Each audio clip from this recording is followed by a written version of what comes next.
Okay, सब कुछ देखेंगे, टेस्ट करेंगे। व्हाइट बॉक्स है। वैसे दोस्तों एक सवाल है आपसे, what do you think, India में लॉन्च होगा? डिबेट चल रही थी हमारी कि ये इंडिया में लॉन्च होने वाला है या नहीं। Very very confusing. डॉक्यूमेंटेशन सबसे पहले, I don't know what this is. Okay, this is also documentation. Case ठीक ठाक क्वालिटी की है। For a flagship I thought it would be better.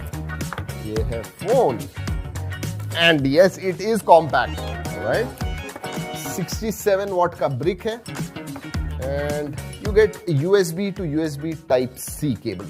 Alright, that's about it in the box. रखते हैं side में. Let's look at the phone. एक चीज definitely अच्छी लगी दोस्तों, it really feels compact. 6.28 inch की स्क्रीन है.